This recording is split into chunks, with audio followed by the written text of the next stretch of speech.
Holly, and I want to say a very special thank you to both of you, both for having this hearing and for permitting me to come today. I am not a member of this subcommittee, but I got a little special exception to be able to come in here and ask some questions, and I'm grateful for that.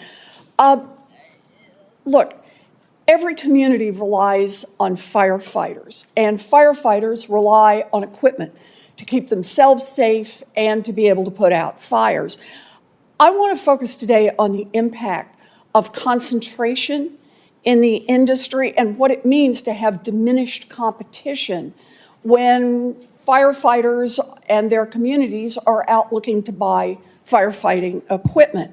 Over the last 20 years, private equity has been buying up independent fire truck manufacturers to the point that today, just 3 companies own approximately 80% of all fire truck manufacturers. And what have these gigantic corporations done with all that market power?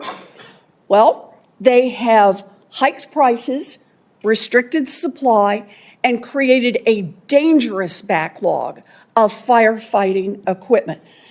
I just pulled some examples at random. In 2013, a pumper truck cost $500,000. Today it costs $1 million. In 2013, a ladder truck cost $900,000. Today it costs $2 million. In 2019, the lead time for a fire truck delivery was 1 year. Today, it's up to 3.5 years. So let me start with you, if I can, General President Kelly. You represent more than 350,000 firefighters all across this country, which is why Senator Banks and I wrote you a letter about this very topic.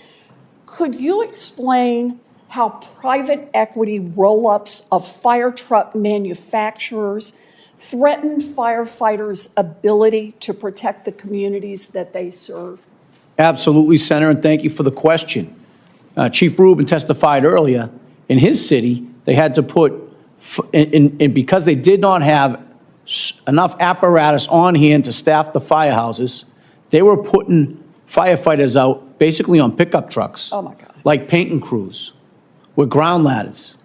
Now, if you're trapped in the 3rd or 4th floor, you're jumping. Mm-hmm. And that is not how emergency response is designed in this country.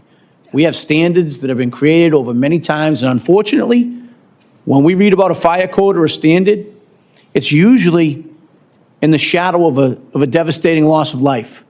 And we don't make these up. There's a reason that these standards are in place. And what's been created, notwithstanding, the streamlined ordering process, which that Pierce line, although it's supposed to streamline the production, still takes 2 to 3 years to deliver an engine or a ladder truck. Mm-hmm. Not only do we need to do better, we need to investigate how we got here. Yeah.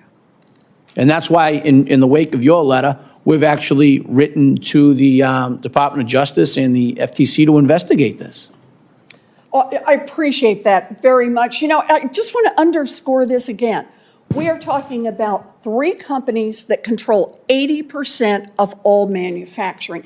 They know they can hike prices and nobody can afford to walk away. That's the consequence of these roll-ups that concentrate, so there's less and less competition here. And this is why it is important that the federal government investigate and enforce the law to prevent this from happening. The Federal Trade Commission has the authority to investigate whether private equity firms and other giant companies have broken competition laws, going very much to your point, President Kelly, and whether they've made it more difficult for firefighters to do their jobs and keep us safe. So, Mr. Musharbish, you're an expert on competition. Let me just ask you, would a study by the FTC help shed light on this issue and help firefighters get the equipment they need to keep their communities safe? Absolutely, Senator. Good. You want to elaborate on that? You can. I still got some more time if you want to say a little bit more.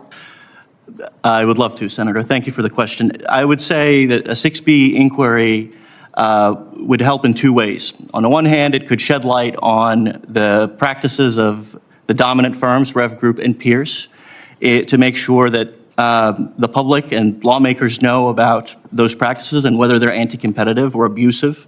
or whether they present barriers to competition for small manufacturers. Beyond that, a 6B inquiry would very much help us understand the other barriers to competition for the small manufacturers. Why is it that they can't expand? Why is it that they can't, for example, many of them can't acquire steel and make their own chassis?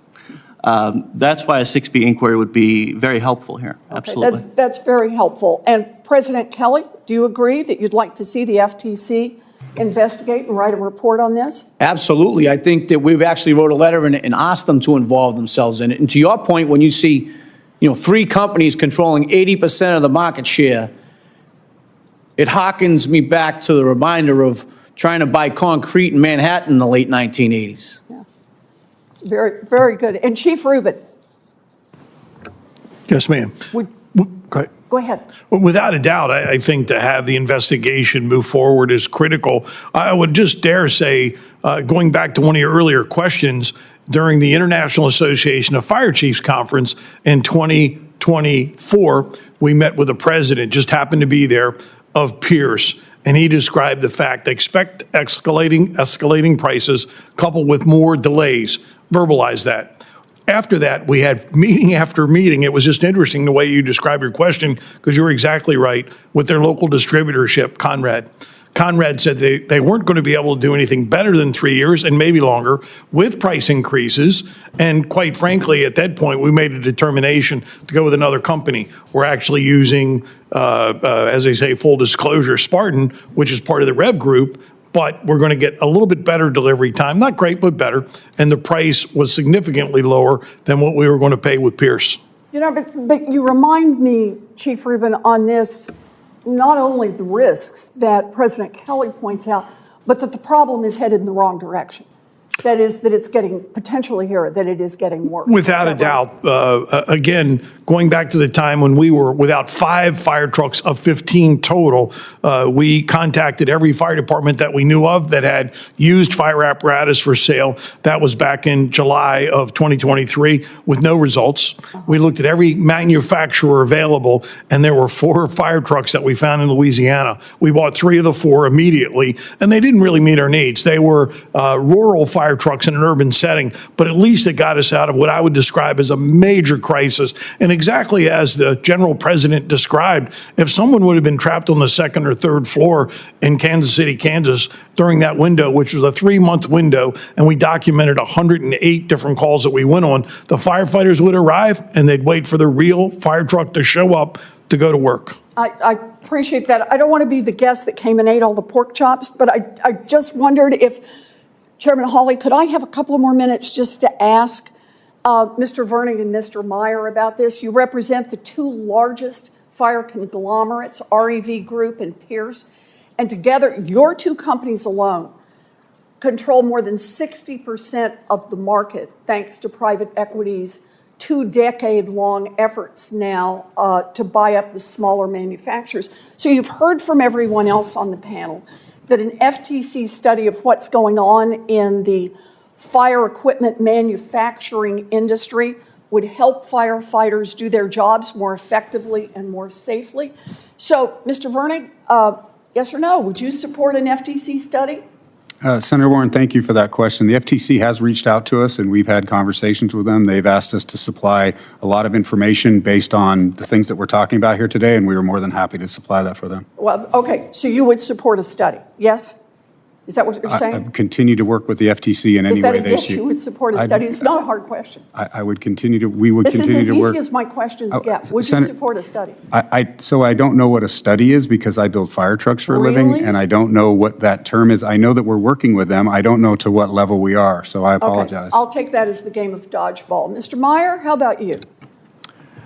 Would you support an FTC study? We've also been engaged with the FTC with inquiries that they've had, and we'll continue to work with them and cooperate with them on any requests that they have. Okay. Would you support a study? We're going to continue working with the FTC at anything that requests that they have and be. Look, I just want to say, if you are so confident that you are doing right by the fire departments across America, then why would you be afraid of a study?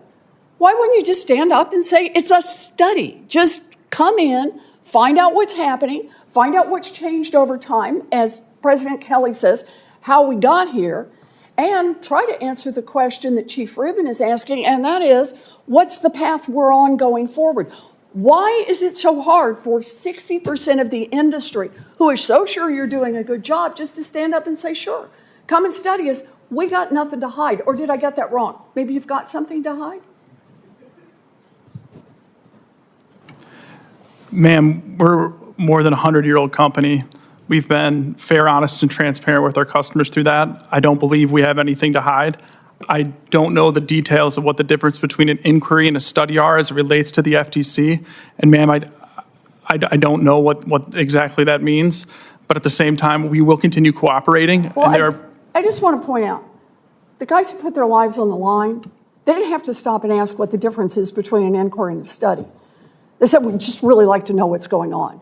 People who study competition say, this is a real problem here. We'd really like to know what's going on. And the people who are on the front lines, who are hearing about where this problem is headed and who it is who's next time around going to be sent out in a pickup truck in the middle of a fire to try to save lives and maybe put their own lives at risk, they didn't have to ask the difference between an inquiry and a study. They said, please, bring in the FTC and let's get a study. I sure would like to get this done if we could, Mr. Chairman and Mr. Ranking Member. Thank you, and thank you for your indulgence on time. Absolutely, thank you. I'll just say this as we close the hearing. During a Senate Homeland Security hearing on Wednesday, Senator Elizabeth Warren, Democrat, Massachusetts, raised concerns about the growing concentration in the firefighting equipment industry. She pointed out that just 3 companies now control roughly 80% of the U.S. fire truck manufacturing market, largely due to private equity acquisitions over the past 2 decades. Warren highlighted the real-world consequences of this consolidation. In 2013, a pumper truck cost about $500,000, while today it costs nearly $1 million. Ladder trucks rose from $900,000 to $2 million in the same period. Delivery times have also worsened, stretching from 1 year in 2019 to as long as 3.5 years now. These delays and price hikes, she argued, are leaving communities vulnerable, forcing some fire departments to send firefighters into emergencies using pickup trucks with ground ladders instead of proper apparatus. General President Edward Kelly of the International Association of Firefighters confirmed the dangers, explaining that shortages of equipment directly compromise safety standards that were established in response to past tragedies. Chiefs from different cities described struggling to find adequate trucks, sometimes buying outdated or unsuitable vehicles just to keep stations functional. Warren pressed Mike Vernig, president of REV Group Specialty Vehicles Group, and Dan Meyer, vice president of sales at Pierce Manufacturing, on whether they would support a Federal Trade Commission study into these market practices. Both executives avoided giving a clear yes, insisting they were already cooperating with the FTC but declining to explicitly endorse an investigation. Competition experts at the hearing explained that an FTC 6B inquiry could provide much-needed transparency, revealing whether dominant firms have engaged in abusive practices and why smaller manufacturers face barriers to growth. Warren stressed that if the companies truly had nothing to hide, they should welcome the scrutiny. Witnesses agreed the situation is heading in the wrong direction, with costs climbing and wait times worsening. The hearing underscored that firefighters, who risk their lives daily without hesitation, should not have to rely on outdated or improvised equipment.